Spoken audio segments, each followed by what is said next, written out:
back. If you haven't noticed, I decided to try a new name for the channel.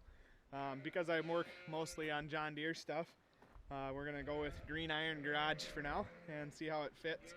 I'm not super sold on it yet, but a lot of the other stuff that I thought was pretty cool was already taken. So we'll try it out, see what happens. But we got a new announcement, or a big announcement. We decided to invest our stimulus check and use it to stimulate the economy, and so we went and probably splurged a little bit, but got ourselves a new toy. So I'm going to show it to you here and just talk a little bit about it and what we like about it so far, and we're just really excited about it. So without further ado, here's our new Ranger. It is a new 2020 Polaris 1000. So let's dive into what we really liked about this model. I should mention, we were looking at some used machines in the 900 XP range.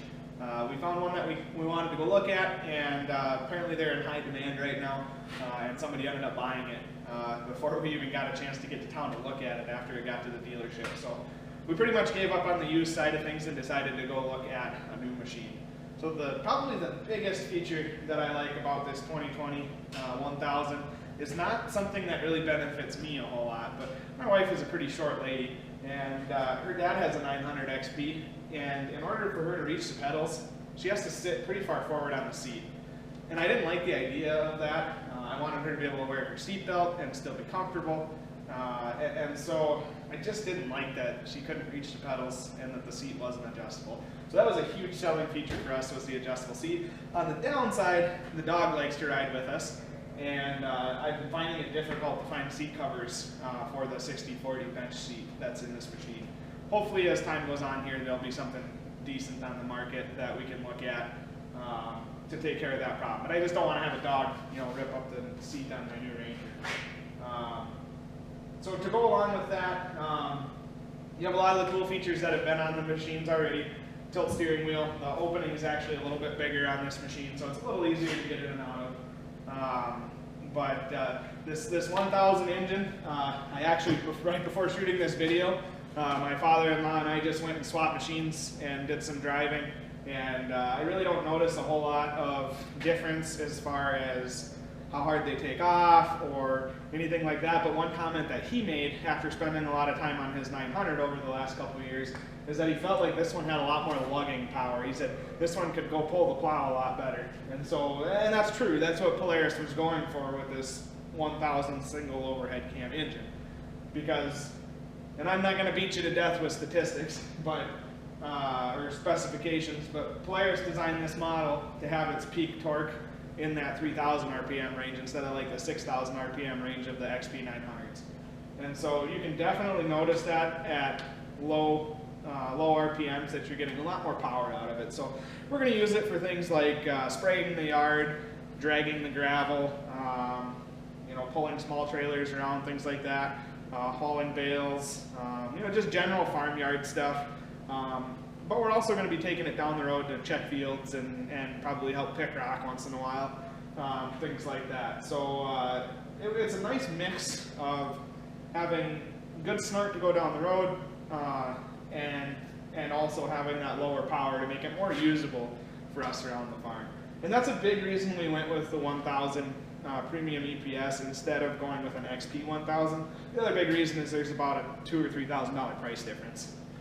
That one has about 20 more horsepower. It's going to have more snort. It's going to be faster. But this was really what we wanted for what we were doing around here.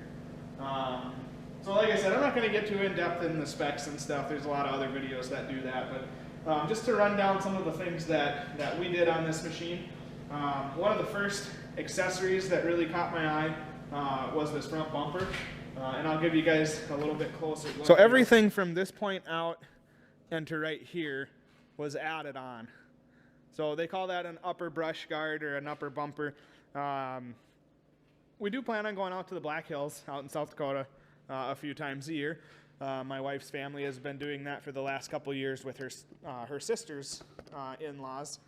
And I feel like anything you can do to protect this machine a little bit, to keep it from getting scratched up, even around here if we're going through the grove to get something or whatever, Anything you can do to kind of protect the machine is a good thing. And I really, really like the way it looks. Polaris just nailed it with this bumper. All of the accessories I have on the machine right now are Polaris accessories, starting with the bumper. And then the other thing that we decided to add, because we are doing quite a bit of road travel, I would say, is we did go ahead and spring for the full glass windshield. I did a lot of reading online, and I know people that have the poly windshields. My father-in-law has a half windshield that can flip down, and they're just so hard to care for. They get scratched up so easily. We just decided to spring for the glass. At first I wasn't fired up about it because I felt like, you go out trail riding, you catch a rock in the windshield, it's going to be really expensive to replace, and well, that's not wrong. It's an $800 windshield, but with insurance and stuff like that, it's not so bad, and it is really nice going down the road. This one does have a place for a windshield wiper if we ever wanted to add that, but we'd probably want to add cap doors before we started thinking about anything like that. So moving back, we also went with the poly roof, which is a pretty standard thing. I don't see a whole lot of these running around without a roof on them. When we were out in the Black Hills last year, my brother-in-law on his 570 didn't have a roof. And of course it rained while we were there, so he was bungee strapping a blue tarp on top of it, and that didn't look like a lot of fun. So we decided to go ahead and throw a roof on right away. And then we also went with the rear glass window. I'm not sure quite what to think about that yet. Everybody says that driving down the road is much better. It's going to keep dust from swirling in the cap, things like that. It is nice to be able to reach back through there. And if I have my sprayer in there, I can reach back and adjust my sprayer. If you're out on the trail, you can reach back and grab something out of the cooler. But Polaris has their sweet lock and ride feature, which has quarter turn fasteners that hold both the windshield and the rear window in. So in a matter of about 30 seconds, I can have the windshield and the rear window out of this machine if I don't want them on. So if we're out trail riding, dust maybe isn't such a big issue. We might pop that back window out so you can reach through and grab a pop out of the cooler. I'm going to be adding one non-Polaris aftermarket accessory just because I like the protection of it a little bit better than the OEM Polaris option. And that's going to be a rock slider or a Nerf bar, depending on what part of the world you're from. But it'll mount through these pre-indented holes here on the plastic. You just have to cut those holes out, but they have a nice line there so you know where to cut them. And that'll just protect the rocker panel here, and it actually comes up and protects this area here as well. I don't have those yet, or they'd already be installed, but another thing that maybe around here isn't quite as important when we're out doing things around the yard or out in the field. But if we go out to the hills, these pieces of plastic are doggone expensive, and so for a couple $100, I feel like that little added protection is going to be kind of nice. So that's the one thing I'm going to add.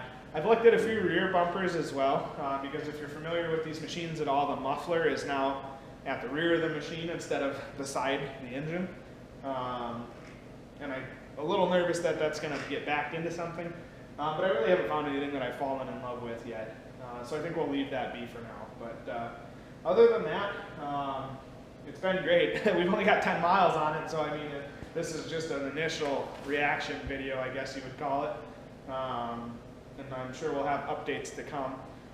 Just a few more features that really kind of grabbed our attention on this one compared to the 900 XPs is cup holders in the center, as well as a much larger storage area up in the front dash. It's got a nice glove box up top and a nice large storage bin down in the bottom there to put receiver hitches, things like that.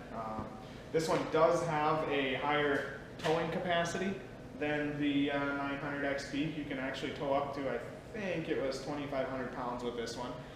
Actually, I think the sticker on the back maybe says, oh, that's just weight in the machine. But that was kind of a nice feature. Where I keep my snowmobiles in the wintertime, it'll be a lot easier to get them in and out of the shed on the trailer with this than it would be getting back there with the pickup. So the storage in the cab, the adjustable seat, those were huge things for us. So I look forward to making a lot more videos. If we go out to the hills, we'll find a place to mount a couple of GoPros and have a good time. And I just kind of wanted to show you guys what we got and you know, give you my 2 cents on the initial impression of it. We'll do some service videos and some, you know, as we get a few more miles, a few more hours on the machine, I'll see if there's things that I like, don't like, you know, anything like that. But thanks for watching, guys. Please leave a like, share, subscribe, and stay healthy.